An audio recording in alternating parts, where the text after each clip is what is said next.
ಇವತ್ತು ರಾಜ್ಯಾದ್ಯಂತ ಪ್ರವಾಸವನ್ನು ಮಾಡಿದ್ದೇನೆ. ಅದು ಬೀದರ್ನಿಂದ ಹಿಡಿದು 18 ಜಿಲ್ಲೆಗಳಿಗೆ ನಾನು KPCC ವಕ್ತಾರನಾಗಿ ಸರ್ಕಾರಿ ಮುಖ್ಯ ಸಚೇತಕನಾಗಿ ಎಲ್ಲ ಕಡೆ ಹೋಗಿ ಪ್ರವಾಸವನ್ನು ಮಾಡಿದ್ದೇನೆ. ಪ್ರತಿ ಕಡೆ ಹೋದಾಗ ಇವತ್ತು ಕಾಂಗ್ರೆಸ್ನ ಬರವಾದಂಥ ಅಲೆ ಇದೆ.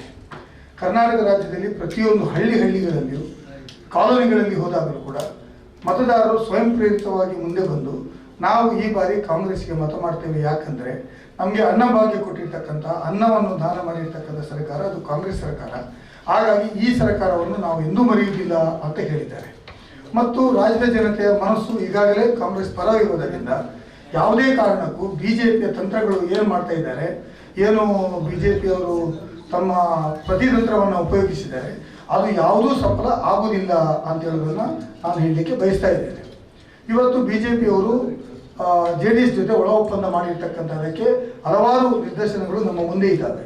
ಒಳ ಒಪ್ಪಂದ ಮಾಡಿಕೊಂಡ್ರೂ ಕೂಡ ಬಹುಶಃ ಅವರು ಚುನಾವಣೆ ನಂತರ ಒಪ್ಪಂದ ಮಾಡಬೇಕು ಅಂತ ಇದ್ದವರು ಈಗ ಚುನಾವಣೆ ಮುಂಚಿತವಾಗಿ ಪ್ರೀಪೋಲ್ ಅಲಯನ್ಸ್ ಅನ್ನೇ ಮಾಡಿರ್ತಕ್ಕಂಥದ್ದು ನಮಗೆ ಕಂಡು ಬರ್ತಾ ಇದೆ. ಅದು ಅನೇಕ ಕ್ಷೇತ್ರಗಳಲ್ಲಿ ಇವತ್ತು BJP ಅಭ್ಯರ್ಥಿಗಳು ಎಲ್ಲಿ ವೀಕ್ ಇದ್ದಾರೆ ಅಲ್ಲಿ ಅವರು JDSಗೆ ಸಪೋರ್ಟ್ ಮಾಡ್ತಾ ಇದ್ದಾರೆ. ಎಲ್ಲಿ JDS ಸ್ಟ್ರಾಂಗ್ ಇದೆ ಅಲ್ಲಿ BJPಯವರು ಸಪೋರ್ಟ್ ಮಾಡ್ತಕ್ಕಂಥದ್ದು ರಾಜ್ಯಾದ್ಯಂತ ನಮಗೆ ಕಂಡು ಬರ್ತಾ ಇದೆ.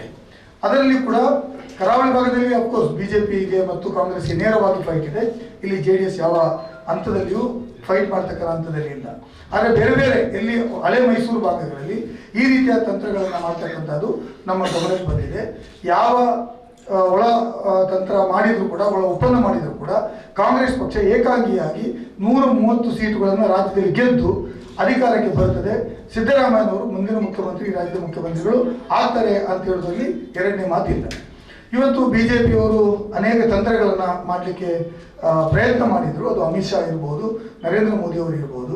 ನರೇಂದ್ರ ಮೋದಿ ಅವರು ಜಿಲ್ಲೆಗಳಿಗೆ ಹೋಗಿ ನಮ್ಮ ಜಿಲ್ಲೆಗೆ ಬಂದು ಪ್ರತ್ಯೇಕವಾಗಿ ನಮ್ಮ ಜಿಲ್ಲೆಯಲ್ಲಿ ಕೋಮು ಸಂಘರ್ಷಣೆ ಜಿಲ್ಲೆ, ಇಲ್ಲಿ ಕಾನೂನು ಸುವ್ಯವಸ್ಥೆ ಸರಿ ಇಲ್ಲ, ಇಲ್ಲಿ ಕೊಲೆಗಳಾಗ್ತವೆ ಅಂತ ಮಾತನ್ನು ಹೇಳ್ತಾರೆ.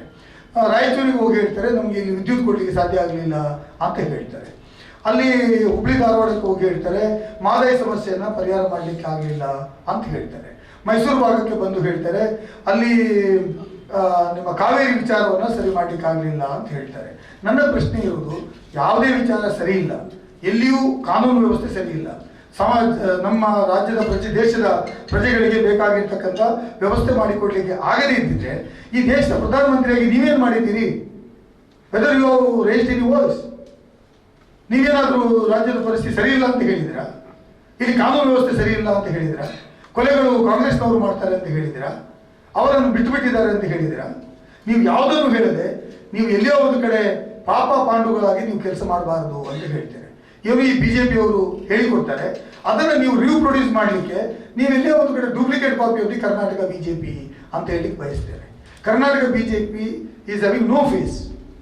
ಅಲ್ಲಿ ಇವರಿಗೆ ಇಲ್ಲಿ ಅವರಿಗೆ ಮುಖ ತೋರಿಸಿ ಓಟ್ ಕೇಳ್ತಕ್ಕಂಥ ಯಾವುದೇ ಒಬ್ಬ ರಾಜಕಾರಣಿ ಅವರಲ್ಲಿ ಇಲ್ಲ. ಈಗಾಗಲೇ ಅವರು ಯಡಿಯೂರಪ್ಪರನ್ನು ಬಿಟ್ಟುಬಿಟ್ಟಿದ್ದಾರೆ. They are looking for Reddy brothers. ನಾವು ಅವರನ್ನು ಬಿಟ್ಟು ರೆಡ್ಡಿ ಬ್ರದರ್ಸ್ ಅನ್ನು ಮುಂದೆ ಇಟ್ಕೊಂಡು ಚುನಾವಣಾ ತಂತ್ರವನ್ನು ಮಾಡ್ತಿದ್ದಾರೆ. ಚಾಣಕ್ಯ ಅಂತ ಎನಿಸಿಕೊಂಡಿರ್ತಕ್ಕಂಥ ಅಮಿತ್ ಶಾ ಅವರಿಗೂ ನರೇಂದ್ರ ಮೋದಿ ಅವರಿಗೂ ಕರ್ನಾಟಕದ ಕೆಮಿಸ್ಟ್ರಿಯನ್ನು ಅರ್ಥ ಮಾಡಲು ಸಾಧ್ಯ ಆಗಿಲ್ಲ. ಅವರಿಗೆ ಕರ್ನಾಟಕದ ಸಮೀಕರಣ ಏನು ಅಂತ ಹೇಳಿ ಅರ್ಥ ಮಾಡಿಕೊಳ್ಳಲಿಕ್ಕೆ ಸಾಧ್ಯ ಆಗಲಿಲ್ಲ. They are fail to understand. ದೇಶದಲ್ಲಿ 22 ರಾಜ್ಯಗಳಲ್ಲಿ ಸರ್ಕಾರ ಅಧಿಕಾರಕ್ಕೆ ತಂದಿದ್ದೇನೆ ಅಂತ ಹೇಳುವ ಹೆಗ್ಗಳಿಕೆ ಮಾಡುವವರು ಕರ್ನಾಟಕದಲ್ಲಿ ರಾಜ್ಯದ ಜನತೆಯ ಮನಸ್ಸನ್ನು ತಿಳಿಯಲಿಕ್ಕೆ ಮತ್ತು ರಾಜ್ಯದ ಜನರ ಭಾವನೆಗಳನ್ನು ತಿಳಿದುಕೊಳ್ಳಲಿಕ್ಕೆ ಇಂದಿನ ದಿನದವರೆಗೂ, ಕೊನೆಯ ದಿನದ ಚುನಾವಣೆವರೆಗೂ ದೇ ಆರ್ ಫೇಲ್ಡ್. ಅವರು ನಿರಾಶವಾದಿಗಳಾಗಿ ಡೆಲ್ಲಿಗೆ ಹೋಗಿದ್ದಾರೆ. ಹಾಗಾಗಿ ಅವರ ಬಗ್ಗೆ ನಮ್ಮ ಜನ ಏನೂ ಸೊಪ್ಪು ಹಾಕೋದಿಲ್ಲ. ಈ ರಾಜ್ಯದಲ್ಲಿ ಮತ್ತೊಮ್ಮೆ ಕಾಂಗ್ರೆಸ್ ಸರ್ಕಾರ ಅಧಿಕಾರಕ್ಕೆ ಬರಬೇಕು ಅಂತ ಹೇಳುವಂಥದ್ದು ನಮ್ಮ ತೀರ್ಮಾನ ಆಗಿದೆ ಅಂತ ಹೇಳೋದನ್ನು ನಾನು ಜನತೆ ತೀರ್ಮಾನ ಆಗಿದೆ ಅಂತ ಹೇಳಿ ಬಯಸ್ತೇನೆ. ದಕ್ಷಿಣ ಕನ್ನಡ ಜಿಲ್ಲೆಯಲ್ಲಿ 8ಕ್ಕೆ 8 ಸೀಟು ಕಾಂಗ್ರೆಸ್ ಗೆಲ್ತದೆ. ನಾನು 8ಕ್ಕೆ 8 ವಿಧಾನಸಭಾ ಕ್ಷೇತ್ರಗಳಲ್ಲಿಯೂ ಚುನಾವಣಾ ಪ್ರಚಾರ ಮಾಡಿದ್ದೇನೆ. ವ್ಯಾಪಕವಾಗಿ ಚುನಾವಣೆ ಮತದಾರರ ಹತ್ರ ಹೋಗಿದ್ದೇನೆ, ಮಾಡ್ತಾರೆ. ಉಡುಪಿಯಲ್ಲಿಯೂ ಪೂರಕವಾದಂಥ 5ರಲ್ಲಿ 5 ಗೆಲ್ಲುವಂಥ ಪೂರಕ ವಾತಾವರಣ ಇದೆ. ಇಡೀ ಕೋಸ್ಟಲ್ ಬೆಲ್ಟ್ನಲ್ಲಿ 19 ಸೀಟುಗಳಲ್ಲಿ ಏನು ನಾವೇ ಫ್ರಂಟ್ ರನ್ನರ್ ಅಂತ ಎಲ್ಲ ಮೀಡಿಯಾಗಳು ಹೇಳಿದರೂ ಕೂಡ ಅವರು ಹೇಳಿದಕ್ಕಿಂತ ನಾವು ಮತ್ತು ಮುಂದಕ್ಕಿದ್ದೇವೆ. ಕಳೆದ ಬಾರಿ ನಾವು ಎಷ್ಟು 13 ಸೀಟ್ಗಳನ್ನು ಗಳಿಸಿದ್ದೇವೆ. ಆ 13 ಕೋಸ್ಟಲ್ ಬೆಲ್ಟಲ್ಲಿ ಗಳಿಸ್ತೇವೆ. 1-2 ಸೀಟ್ ಜಾಸ್ತಿ ಅಲ್ಲದೆ ಕಡಿಮೆ ಆಗೋದಿಲ್ಲ ಅಂತೇಳೋದನ್ನು ಕೂಡ ನಾನು ಮತದಾರರ ಒಂದು ಅಭಿಪ್ರಾಯವನ್ನು ತಮ್ಮ ಮೂಲಕ ತಿಳಿಸಲಿಕ್ಕೆ ಬಯಸ್ತೇನೆ. ರಾಜ್ಯದ ಜನತೆಗೆ, ಅದರಲ್ಲಿ ಕೂಡ ಅಲ್ಪಸಂಖ್ಯಾತರು ಪ್ರತ್ಯೇಕವಾಗಿ ಒಂದೇ ಒಂದು ಸೀಟು ಅಲ್ಪಸಂಖ್ಯಾತರಿಗೆ ಕರ್ನಾಟಕ ರಾಜ್ಯದಲ್ಲಿ 17% ಜನಸಂಖ್ಯೆ ಇರತಕ್ಕಂಥ ಅಲ್ಪಸಂಖ್ಯಾತರಿಗೆ ಬಿಜೆಪಿಯವರು ಕೊಟ್ಟಿಲ್ಲ ಅಂತ ಹೇಳೋದು ಗಮನಾರ್ಹವಾಗಿರ್ತಕ್ಕಂಥ ವಿಚಾರ. We are about 17%, 14% Muslims and 3% Christians. ಇದ್ರೂ ಕೂಡ ಒಂದೇ ಒಂದು ಸೀಟನ್ನು ಈ ಸಮಾಜಕ್ಕೆ ಕೊಡಲಿಲ್ಲ. ಸಬ್ಕ ಸಾಥ್ ಸಬ್ಕ ವಿಕಾಸ್ ಅಂತ ಹೇಳೋ ಮಾತನ್ನು ಹೇಳ್ತಾರೆ. ಸಬ್ಕ ಸಾಥ್ ಸಬ್ಕ ವಿಕಾಸ್ ಅಂದ್ರೆ ಏನು? ಎಲ್ಲರನ್ನ ತೆಗೆದುಕೊಂಡು ಹೋಗ್ಬೇಕಾಗಿದ್ದಂಥ ಬಿಜೆಪಿಯವರು ಇವತ್ತು ಒಂದೇ ಒಂದು ಸೀಟ್ ಕೊಡದೆ ಇವತ್ತು ಈ 17% ಜನರನ್ನ ಇವತ್ತು ಹೊರಗಿಟ್ಟು ಚುನಾವಣೆ ಮಾಡಬೇಕು ಅಂತ ಹೇಳಿದ್ದಾರೆ. This is bad in the democracy. ಹಾಗಾಗಿ ಇವತ್ತು ಕ್ರೈಸ್ತರು, ನಾನು ಉದ್ದಾಗಲಕ್ಕೆ ಹೋಗಿದ್ದೇನೆ, 100% we have decided to vote for Congress party. ಯಾಕೆಂತ ಹೇಳಿದ್ರೆ ಒಂದೇ ಒಂದು ಸೀಟು ಬಿಜೆಪಿಯವರು ಕೊಡಲಿಲ್ಲ, JDS ಅವರು ಕೊಡಲಿಲ್ಲ ಕ್ರೈಸ್ತ ಸಮುದಾಯಕ್ಕೆ. JDS ಅವರು ಒಂದೇ ಒಂದು ಸೀಟ್ ಕ್ರೈಸ್ತ ಸಮುದಾಯಕ್ಕೆ ಕೊಡಲಿಲ್ಲ ಅಧ್ಯಕ್ಷರಾಗಿ. ಅವರು ಜಾತ್ಯತೀತ ಅಂತ ಹೆಸರಾಗಿ ಕೊಡ್ತಾರೆ ಬ್ರಾಕೆಟ್ ಒಳಗಡೆ. They have also not given a single seat to Christian community.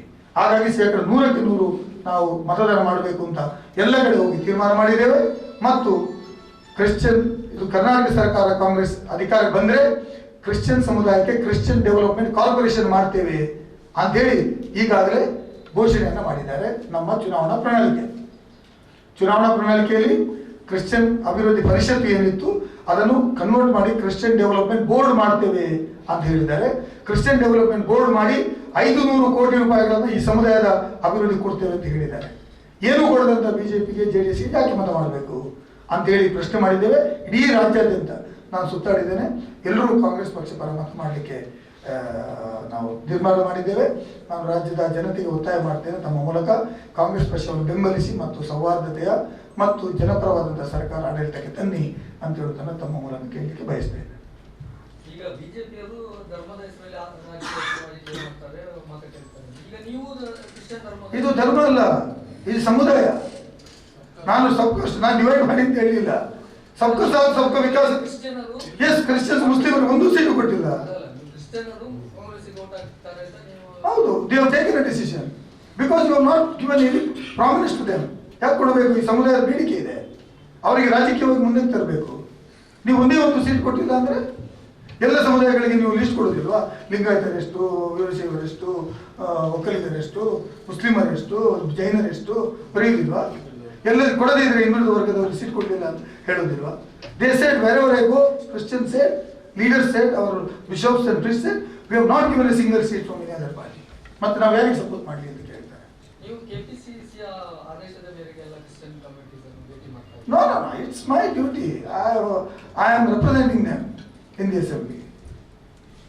ಈಗ ನೀವು ಮೂಡುಬಿದಿರೆಯಲ್ಲಿ ಸುಮಾರು ಖರ್ಚು ಮಾಡಿದ್ರಿ, ಆಮೇಲೆ ಸುಮಾರು ಕೆಲಸ ಮಾಡಿದ್ರಿ. ಆದ್ರೆ ಚುನಾವಣೆ ಅನೌನ್ಸ್ ಆದ ನಂತರ ನೀವು ಸ್ವಲ್ಪ ದೂರ ನಿಂತಿದ್ದೀರಿ. ನಾನು ಹೈಯೆಸ್ಟ್ ಹೋಗಿದ್ದು ಅಲ್ಲಿ ಮೂಡುಬಿದಿರೆ ಹೈಯೆಸ್ಟ್ ಹೋಗಿದ್ದು ನಾನೇ. ಚುನಾವಣಾ ಪ್ರಚಾರಕ್ಕೆ ಹೈಯೆಸ್ಟ್ ಹೋಗಿದ್ದು ನಾನೇ. ನಾನು ಎಲ್ಲೆಲ್ಲಿ ಹೋಗಿ ರೋಡ್ ಮಾಡಿದ್ದೇನೆ, ತೋಡು ಮಾಡಿದ್ದೇನೆ, ಬಸ್ ಸ್ಟ್ಯಾಂಡ್ ಕಟ್ಟಿದ್ದೇನೆ, ಅಲ್ಲಿ ಎಲ್ಲ ಕರ್ಕೊಂಡೋಗಿ ಮೈಕಾಕಿ ಭಾಷಣ ಮಾಡಿ ಅಭಯ ಚಂದ್ರ ವೋಟ್ ಮಾಡಿ ಅಂತ ಹೇಳಿದ್ದೇನೆ. ಅಷ್ಟು ಧೈರ್ಯ ಯಾರು ತೋರಿಸಿದ್ದಾರೆ? We had a joint press conference ಕರೆಸಿದ್ದಾರೆ. ಇವು ನನ್ನ ಹತ್ರ ಕೇಳೋದು ಬೇಡ, ಕ್ಯಾಂಡಿಡೇಟ್ ಅಂತ ಹೇಳಿ ಅವರಿಗೆ ಸಮಾಧಾನ ಇರದಿದ್ರು ಸಮಾಧಾನ ಇದ್ದಾಗ ಹೇಳ್ತಾರೆ. ಬಿಕಾಸ್ ಐ ವರ್ಕ್ ಫಾರ್ ಅದು ಮಾಡದಿದ್ರೆ ನಮ್ಗೆ ಏನು ಹೊಡಿತು? ಯಾರು ಕಾಂಗ್ರೆಸ್ ನಾವು ಯಾರಿಗೂ ಕೆಡಕ್ಕೆ ಬಯಸೋದಿಲ್ಲ. ನಮಗೆ ಕೊಟ್ಟಿದೆ ಕೊಡ್ಬೋದು, ಇವರು ಇದ್ದಾರೆ, ನಾವು ಎಲ್ಲ ಸಮಾನ ಮನಸ್ಸಿದ್ದಾರೆ. Thank you so much. Please support.